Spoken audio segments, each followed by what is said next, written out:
negara kita masih membutuhkan nasionalisme, bukan karakterisme. Bahkan 80 tahun merdeka, pendidikan kita tujuannya tetap nasionalisme, bukan karakter. Akhirnya memang pendidikan karakter kita lemah. Ya.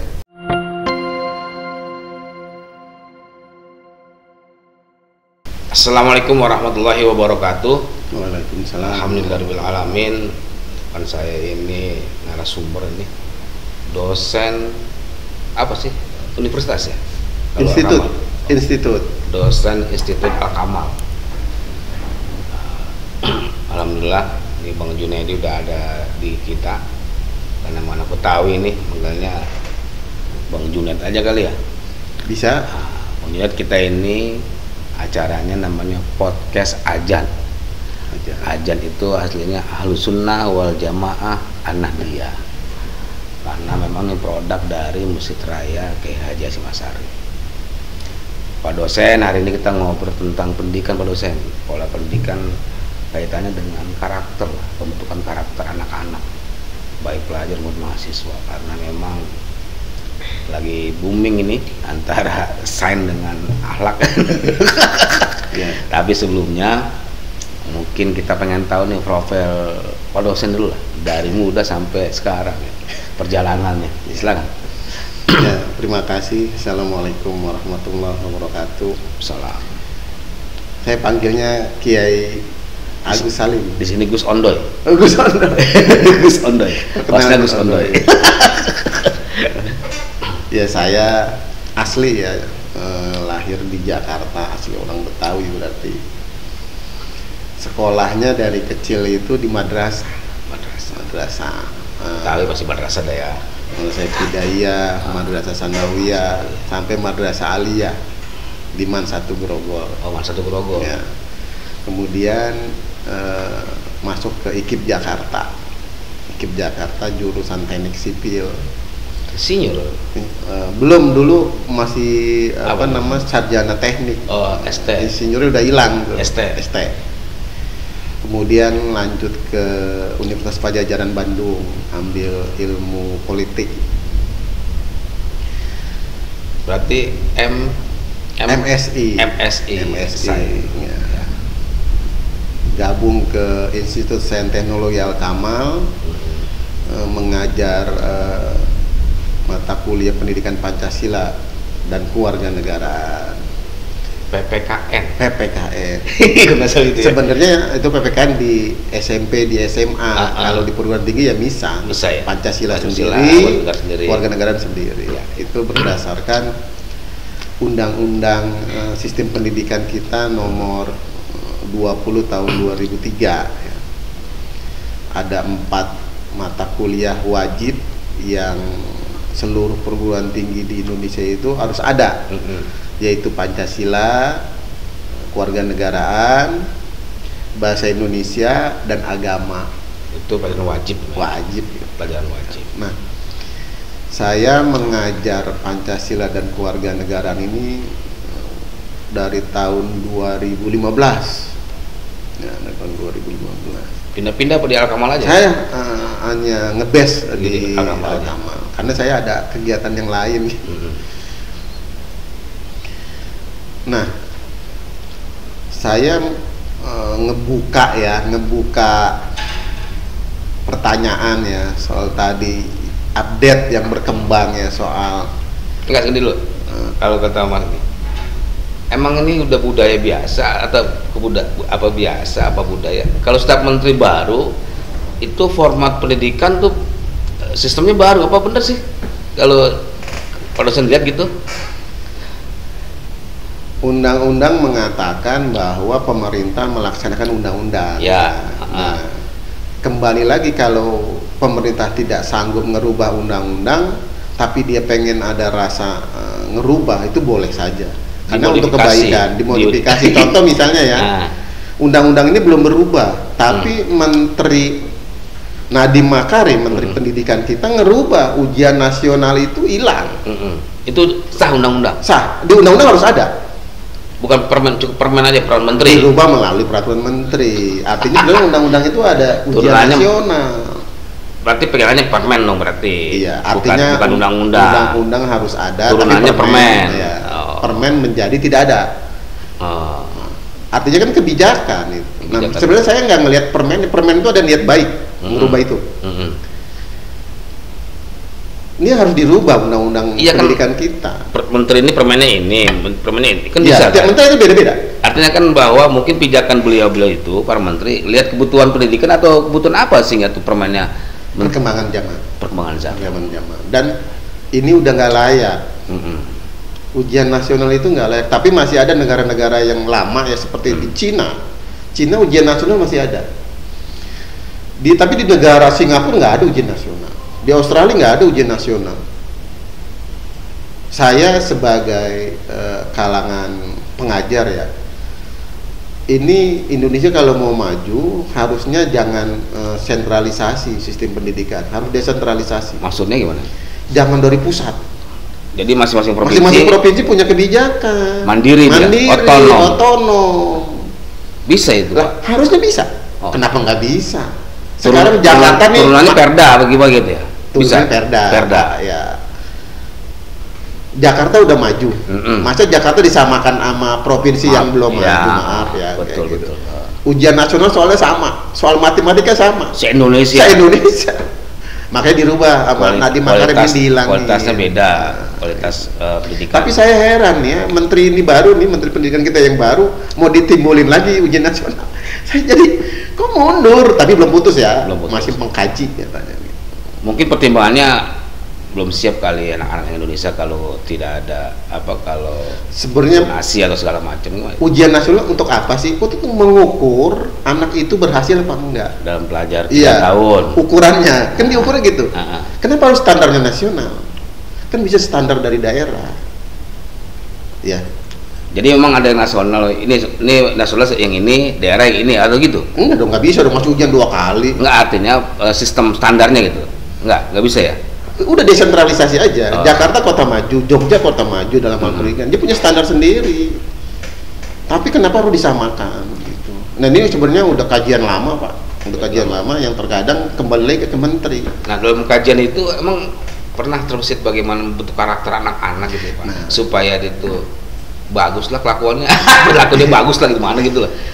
Tujuan dari sistem pendidikan kita ini kan standarnya adalah standar nasionalnya agar pelajar-pelajar kita, mahasiswa kita ini punya ada rasa nilai nasionalisme yang diutamakan.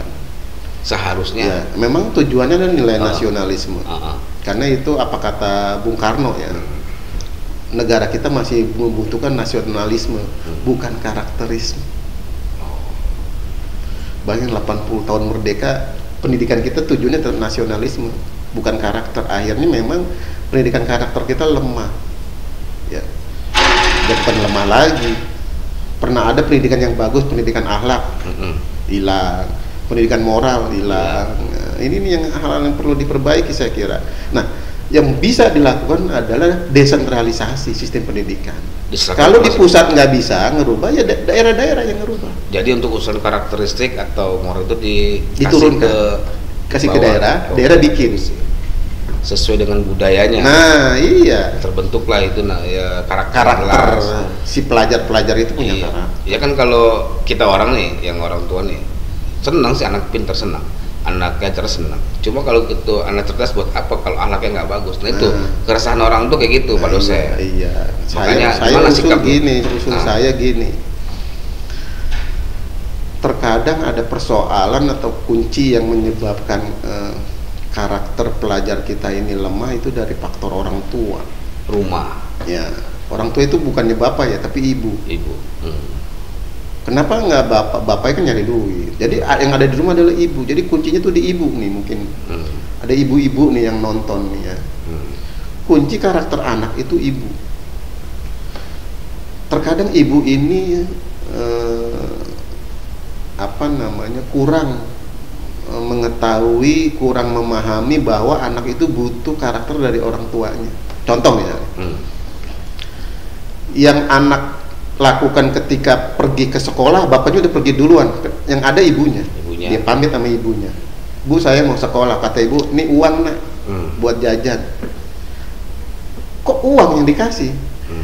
Harusnya yang bener Bu, ibu-ibu nih yang ada di rumah ya, ibu kasih pesan ke anak, pesan, nah nanti belajarnya yang baik, ketemu teman bagaimana, hormati guru, ada pesan.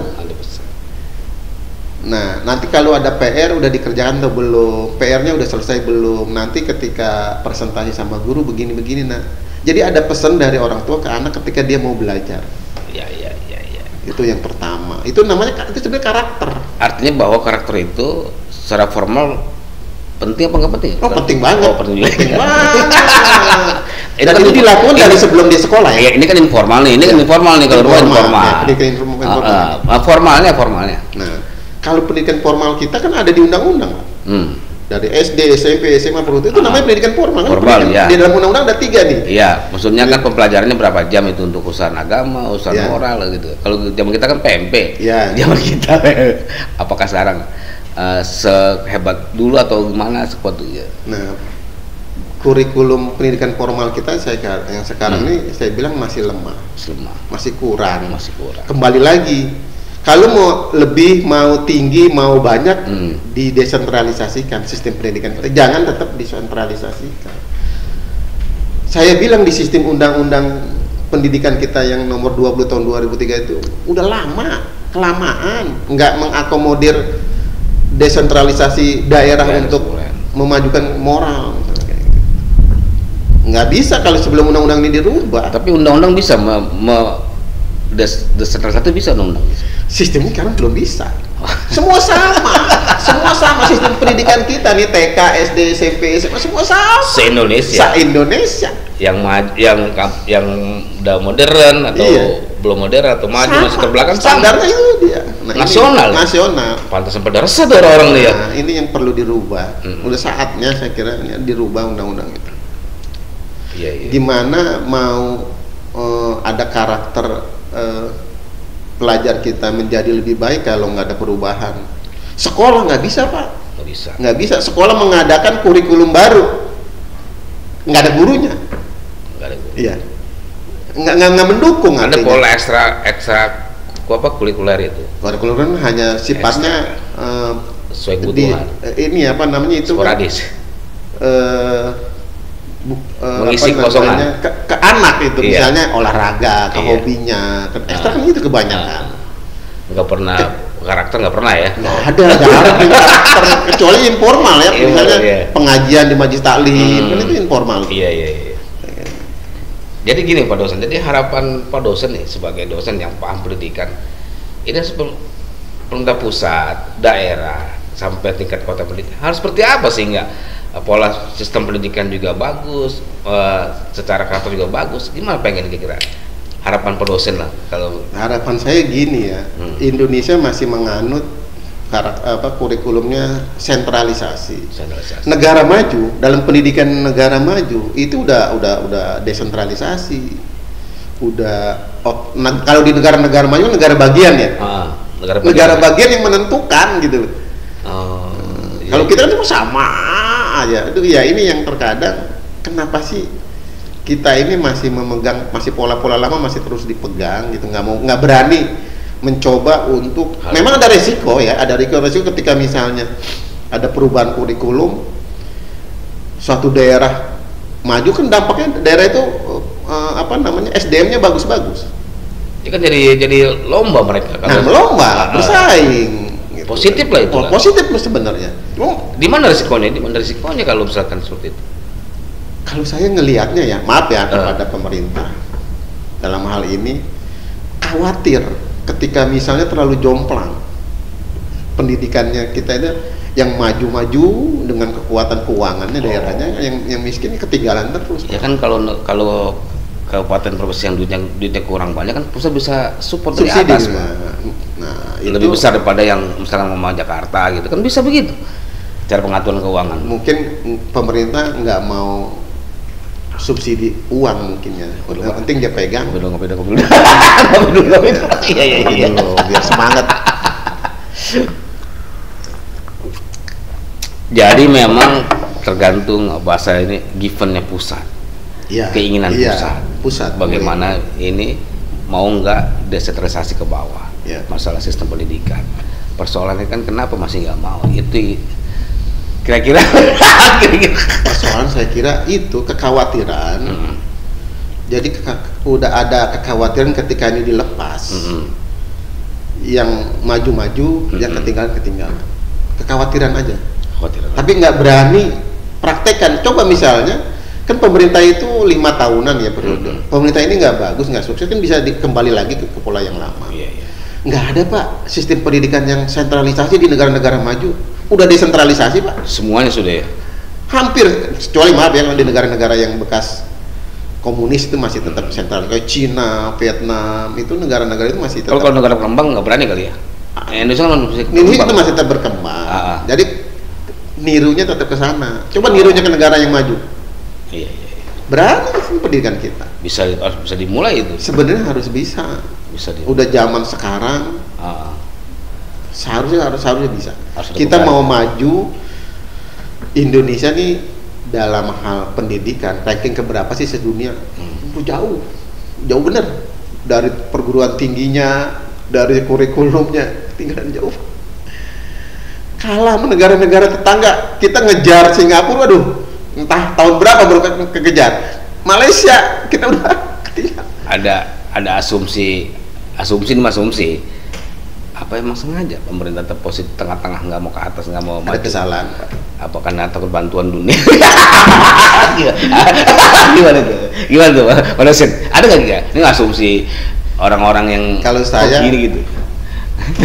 Kuncinya Indonesia menjadi seperti ini karena undang-undang dasar kita 4 kali mengalami perubahan.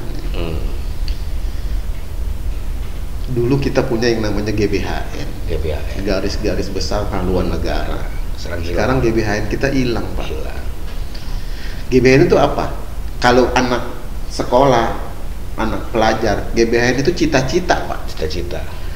Dek, kamu cita-citanya nanti udah besar jadi apa? Saya mau jadi pilot, saya mau jadi dokter. Pertanyaan saya, kita nggak punya GBHN. Ceritanya nih Indonesia ini anak. Hei Indonesia, 30 tahun ke depan pengen jadi apa? Indonesia nggak boleh punya cita-cita. Betul itu.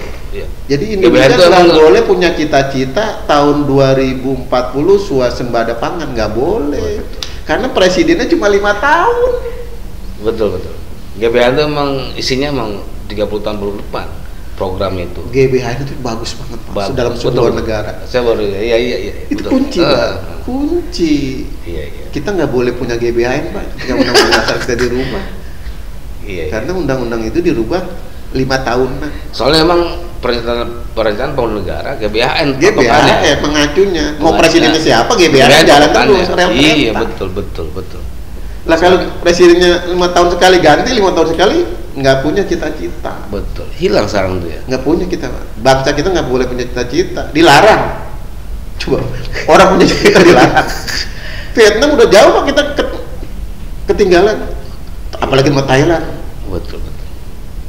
Terus kira-kira ya saya sebagai akademisi. Saya mau nangis dengerin ini ya. Nah, saya ngomong ini ke mahasiswa. Indonesia nggak punya cita-cita. Iya. Dan wajar Indonesia ketinggalan, wajar. Saya bukan yang bangga ya. Oh iya ya, anak kecil juga. Oh Pak, kita nggak boleh punya cita-cita, bangsa kita nggak boleh punya cita-cita. Ini apa? Kelemahan kita ketika undang-undang dasar dirubah. Saat itu apa? Saat itu negara kita lagi porak-poranda dan Amerika punya intervensi. Jadi ada kesempatan balik lagi ke undang-undang. Atau undang-undang dirubah lagi yang lebih baik lagi, boleh GBHN. Iya. Harus punya keberanian itu ya. Nah, iya. Harus punya cita-cita lah. Memang cita-cita besar bangsa di GBHN. GBHN.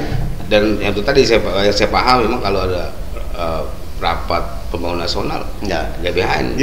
Patokan. Kalau sekarang enggak, kampanye. Iya, kampanye. Apa yang ditawarkan? Apa yang ditawarkan itu yang dilaksanakan, enggak dilaksanakan melanggar. Iya.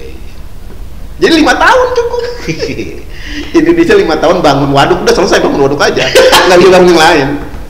Iya. Dia terima kasih, waduh Bang Junet luar biasa ini saya bener memori kita akhirnya balik ke zaman kita SD tentang GBHN SMP. Saya banyak yang bilang soal karakter ya. Tadi nih kembali saya mau sampaikan ke ibu-ibu ya, kembali ibu-ibu ya. Karakter pelajar kita, anak-anak kita itu sekarang sangat lemah. Bayangkan seorang anak bisa menghukum ibunya ke pengadilan. Seorang anak kandung yang dilahirkan dari ibunya bisa dibunuh. Mudah sekali. Karena apa? Karena pertama, persoalan pertama, ibu sebagai orang yang ada di rumah lemah dalam memberikan pendidikan karakter ke anak. Akhlak. Karakter itu banyak ya, ketika mau mulai sekolah ya akhlak lah yang dicontohkan, apresiasi. Cara bergaul. Anak setiap hari ketika dia pulang ditanya, Bu. Jangan anak pulang diomelin. Anak belum pulang dicariin. Ketika anak nyampe rumah ditanya gimana belajarnya, apa, ada prestasi apa kemarin juara ini, kasih hadiah. Iya, apresiasi. Kasih hadiah apa? Coklat kayak apa? Itu si anak nggak bakalan menghukum ibunya ke pengadilan, nggak bakalan anak membunuh ibunya. Karena merasa dihargai juga waktu kecil. Itu namanya pendidikan karakter. Iya. Kuncinya di rumah. Ya, di rumah. Nggak ada di sekolah pendidikan karakternya ini. Di sekolah itu kurikulum tidak selesai. Iya tuh. Oke Bang Junet, terima kasih. Closing statement Bang Junet. Closing statement Bang Junet tentang ini pola pendidikan dan karakter Indonesia harus seperti apa menurut Bang Junet ke depan? Silakan. Yang pertama, pendidikan karakter yang dulu baik itu diadakan kembali. Dihidupkan kembali lah. Kan boleh, nggak haram. Yang kedua, yang sistem-sistem yang undang-undang atau peraturan-peraturan menteri yang pola-pola lembaga pendidikan mau inovasi, mau punya kreativitas itu dibiarkan harusnya. Jangan selalu dari pusat, dari atas ke bawah. Karena dari daerah berkembang akan timbul nanti lembaga-lembaga pendidikan baik yang formil, yang non formil itu akan tumbuh. Kan bagus ya, nah, bagus itu kan, dan dia bisa bersaing di zaman globalisasi ini. Akan lahir misalnya SMA dari ujung gunung ya, ujung kampung, tahu-tahu diundang jadi peserta lomba kreativitas sekolah terbaik di Amerika misalnya, kan begitu. Ya, saya kira itu. Saya kira, aduh terima kasih Bang Junet, waktunya nih pemirsa YouTube, bahwa memang sistem pendidikan memang baik, tapi kalau bisa keinginan kita semua untuk karakter diberikan kepada provinsi dan kabupaten. Tapi memang harus mungkin melalui undang-undang. Yang penting jangan lupa hidupkan kembali itu GBHN, Pak Presiden. Hidupkan kembali GBHN. Karena zaman kita dulu, mungkin Pak Presiden juga paham dulu bahwa patokan pembangunan nasional itu emang di GBHN. Dari zaman Soeharto. Dan memang jadi tertata pembangunannya. Terima kasih, maaf, jangan lupa like, share, and subscribe podcast Ajan Masjid Raya Kiai Haji Besar. Terima kasih. Allahumma muwaffiq ila thoriq. Wassalamualaikum warahmatullahi wabarakatuh. Waalaikumsalam warahmatullahi wabarakatuh.